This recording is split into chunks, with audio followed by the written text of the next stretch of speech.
Assalamualaikum warahmatullahi wabarakatuh. Alhamdulillah, segala puji bagi Allah Tuhan semesta alam, yang mana atas kerahmanan dan kerahimannya kita masih diberikan sisa umur yang insya Allah ada dalam keberkahan dan juga kesehatan.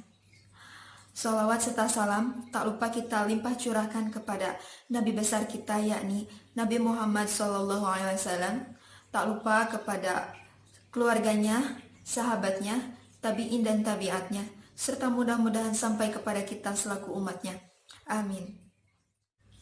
Alhamdulillah, kita dipertemukan kembali di mata kuliah Metode Pengembangan Kognitif Anak Usia Dini yang diampu oleh dosen kita tercinta, yakni Ibu Jiana Siti Dwijanti MPD. Dan kebetulan saat ini giliran kelompok kami, yakni kelompok 5, untuk memaparkan materi tentang perkembangan kognitif anak usia dini. Adapun untuk pembacaan materi, insya Allah saya Endah Puji Lestari sebagai pembaca materi pertama, kemudian nanti dilanjutkan oleh rekan saya yakni Teh Sri Wahyuni, kemudian diakhiri oleh pemaparan materi dari Ibu Imas Hasanah.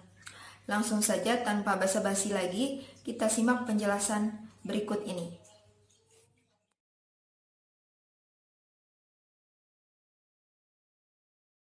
Pendahuluan. Perkembangan anak usia dini meliputi beberapa aspek, di antaranya yaitu aspek pertumbuhan dan perkembangan motorik, aspek perkembangan kognitif, sosial emosional, aspek perkembangan bahasa, dan aspek perkembangan moral. Perkembangan kognitif adalah salah satu aspek yang mempengaruhi pertumbuhan dan perkembangan anak usia dini. Perkembangan kognitif anak usia dini adalah suatu proses berpikir berupa kemampuan untuk menghubungkan, menilai, dan mempertimbangkan sesuatu. Adapun rumusan masalah dari makalah kami yaitu, apa yang dimaksud dengan metode pembelajaran kognitif AUD, apa saja karakteristik perkembangan kognitif AUD, apa saja faktor yang mempengaruhi perkembangan AUD, apa saja teori pengembangan kognitif pada AUD, apa saja macam-macam metode pengembangan pada AUD, apa saja jenis-jenis media pembelajaran kognitif pada AUD. Pengertian metode pembelajaran. Pengertian metode pembelajaran secara umum adalah suatu cara yang dipilih oleh guru dan pendidik untuk dapat mengoptimalkan proses belajar mengajar yang kemudian bertujuan untuk mencapai tujuan pembelajaran yang diharapkan. Metode pembelajaran juga diartikan sebagai suatu strategi atau taktik dalam melaksanakan kegiatan belajar dan mengajar di kelas yang diaplikasikan oleh tenaga pengajar sehingga tujuan pembelajaran yang telah ditetapkan dapat tercapai dengan baik. Metode pembelajaran menurut para ahli. Menurut Hasbi Ashdikih yaitu, metode pembelajaran adalah seperangkat cara yang dilakukan guna mencapai tujuan tertentu dalam proses pembelajaran. Menurut Abdurrahman Ginting yaitu, metode pembelajaran adalah cara atau pola yang khas dalam memanfaatkan berbagai prinsip dasar pendidikan, serta berbagai teknik dan sumber daya terkait lainnya supaya terjadi proses pembelajaran pada diri siswa. Menurut Ahmadi yaitu, metode pembelajaran adalah suatu pengetahuan tentang beberapa cara mengajar yang dipergunakan oleh guru atau instruktur. Menurut Nana Sujana yaitu, metode pembelajaran adalah cara yang dipergunakan guru dalam mengadakan hubungan dengan siswa pada saat berlangsungnya proses belajar dan mengajar. Yang terakhir menurut Sabri Sutikno, yaitu metode pembelajaran adalah cara-cara dalam menyajikan materi pelajaran yang diberikan kepada murid agar terjadi proses pembelajaran pada diri siswa dalam upaya untuk mencapai tujuan. Pengertian kognitif anak usia dini. Kognitif dapat diartikan dengan kemampuan belajar atau berpikir atau kecerdasan, yaitu kemampuan untuk mempelajari keterampilan dan konsep baru, keterampilan untuk memahami apa yang terjadi di lingkungannya, serta keterampilan menggunakan daya ingat dan menyelesaikan soal-soal sederhana. Perkembangan kognitif AUD juga adalah kemampuan cara berpikir anak usia dini dalam memahami lingkungan sekitar sehingga pengetahuan anak bertambah. Artinya, dengan kemampuan berpikir ini, anak dapat mengeksplorasikan dirinya sendiri, orang lain, hewan, dan tumbuhan, serta berbagai benda yang ada di sekitarnya, sehingga mereka dapat memperoleh berbagai pengetahuan tersebut. Next. Assalamualaikum warahmatullahi wabarakatuh. Sebelumnya, terima kasih Teh Endah yang sudah mempersilahkan. Baik, kita lanjutkan kepada materi yaitu karakteristik perkembangan kognitif anak usia dini. 1. Karakteristik perkembangan kognitif anak usia 0-2 tahun, yaitu dapat melihat cahaya dan mengikuti arah cahaya, mampu menggerak-gerakkan anggota badan meskipun belum terkoordinir, sudah bisa menghitung maksimal 2-4 buah benda yang dia lihat, mengikuti isyarat dan bicara orang dewasa, karena di usia ini pemikiran mereka sama dengan mengikuti atau mengkopi, menamai atau menunjukkan pada gambar yang mewakili benda tertentu dan sering dilihatnya atau terbiasa dilihatnya, memahami kata minimal 2 kata, depan atau bahasa sederhana yang tidak terlalu rumit, memperlihatkan keingintahuan pada sekitarnya dengan membongkar sesuatu, mengingat benda yang ada dan bisa mengembalikannya ke tempat semula. 2. Karakteristik perkembangan kognitif anak usia 2-4 tahun, yaitu dapat menunjuk dan menyebut gambar sederhana dan juga mudah diingat, tertarik mendengarkan dongeng atau cerita, dapat mengenal dan menyebutkan anggota tubuh, dapat mengenal dan mengelompokkan warna, mengerti konsep seperti besar dan kecil, luas dan sempit, dan lainnya. Dapat mencocokkan hingga 11 warna, dapat mengenal fungsi benda dengan benar. 3. Karakteristik perkembangan kognitif anak usia 4-6 tahun, yaitu berusaha membaca dengan memperhatikan gambar, sudah bisa membaca kata-kata singkat dan juga ringan seperti 4-6 huruf, dapat membedakan mana yang bersifat fantasi, mana yang realita, dapat membaca cerita sederhana dengan suara lantang, dan ikut dalam kegiatan membaca dengan mengisi kata-kata atau kalimat yang belum terisi. Faktor-faktor yang mempengaruhi perkembangan kognitif anak usia dini. 1. Faktor hereditas atau keturunan, dan kedua faktor lingkungan. Terima kasih. Mangga dilanjut oleh Bu Imas pemateri ketiga. Next. Terima kasih Teh Sri dan Teh Endah. Assalamualaikum warahmatullahi wabarakatuh. Teman-teman, saya akan melanjutkan pemaparan materi makalah kami yang sebelumnya, yaitu yang pertama mengenai teori perkembangan kognitif, kemudian macam-macam metode perkembangan kognitif, dan terakhir adalah mengenai jenis-jenis media pembelajaran kognitif. Baik, yang pertama yaitu tentang teori perkembangan kognitif. Pada umumnya teori-teori perkembangan ataupun teori yang lain tentu sudah kita pelajari di semester-semester lalu atau di waktu-waktu lalu. Namun di makalah kami itu kami mencantumkan 4 teori.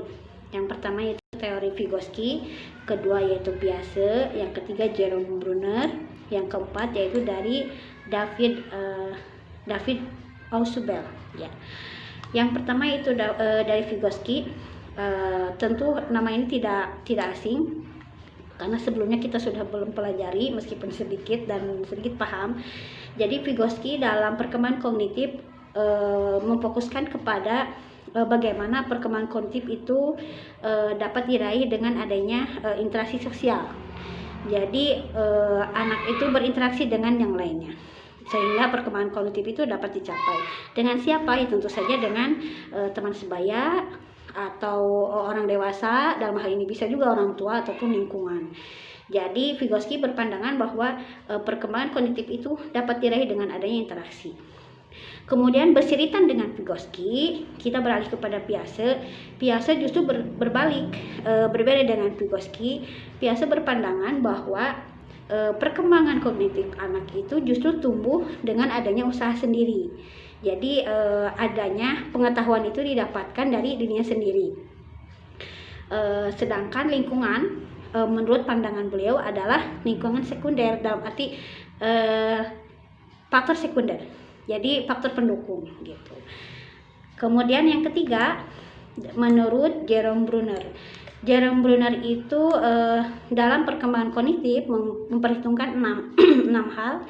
Yang pertama yaitu bahwa perkembangan intelektual ditandai oleh meningkatnya variasi respon terhadap stimulus. Kemudian pertumbuhan tergantung pada perkembangan intelektual dan sistem pengolahan informasi yang dapat menggambarkan realita. Yang ketiga, adanya interaksi antara guru dengan siswa. Beliau berpandangan bahwa ini adalah hal yang penting bagi perkembangan kognitif. Selain itu, bahasa menjadi perkembangan kognitif itu juga sama penting. Kemudian yang terakhir yaitu pertumbuhan kognitif ditandai oleh semakin meningkatnya kemampuan anak dalam menyelesaikan berbagai alternatif secara simultan.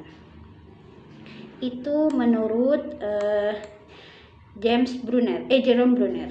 Yang keempat itu menurut teori David Ausubel.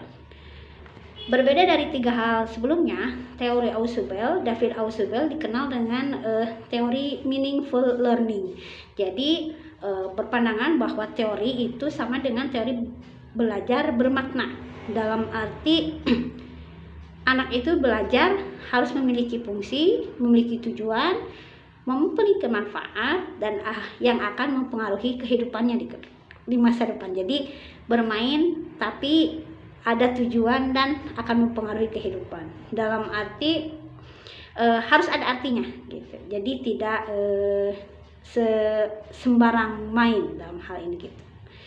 Nah, dalam ini teori David, inti dari teori David itu hampir sama dengan inti pokok dari konstruktivisme. Nah, yang mana keduanya ini, David Ausubel dan konstruktivisme, itu menekankan bahwa pentingnya belajar dengan mengasosiasikan atau menggabungkan antara pengalaman, fenomena, dan fakta, sehingga dalam pembelajaran yang anak itu lakukan gitu. Jadi penggabungan. Jadi dalam hal ini teori David hampir sama intinya dengan pokok konstruktivisme. Kemudian yang ke pembahasan berikutnya mengenai macam-macam pengembangan, macam-macam metode pengembangan. Sebetulnya metode pengembangan kognitif itu banyak, namun kami hanya menyantumkan beberapa hal. Yang pertama itu metode bermain, yang tentu saja yang namanya anak usia dini tentu berkaitannya dengan bermain. Kemudian metode bercerita. Dalam hal ini kemampuan kita, daya tangkap kita, ekspresi kita dalam berkomunikasi di mata kuliah yang lain, komunikasi untuk anak usia dini ini diperlukan. Jadi kemampuan kita itu sangat diperlukan dalam hal bercerita. Dapat ditentukan juga lihai atau tidak, atau bagaimana komunikasi kita dengan anak dapat terlihat dari metode kita bercerita. Kemudian yang ketiga itu metode karya wisata. Karya wisata mungkin kalau di PAUD seperti outing, wrangling, hal yang seperti itu. Kemudian adanya metode eksperimen. Kemudian metode tanya jawab, metode pemberian tugas, dan metode demonstrasi. Mungkin itu metode-metode yang kami cantumkan di dalam makalah kami. Dan yang terakhir yaitu mengenai jenis media pembelajaran. Jenis media pembelajaran tentu tidak asing bagi kita para guru dan teman-teman sekalian, karena ini adalah materi kita sehari-hari gitu. Yang pertama, dalam hal kognitif, dalam makalah kami ada beberapa hal, yang contohnya yaitu balok, kemudian kotak huruf, papan pengenal warna, papan geometris, boneka, domino, gelas ukur, dan yang lainnya. Mungkin bisa lebih detail bisa kita saksikan, kita baca di makalah kami. Mungkin demikian sedikit pemaparan dari kami kelompok 5.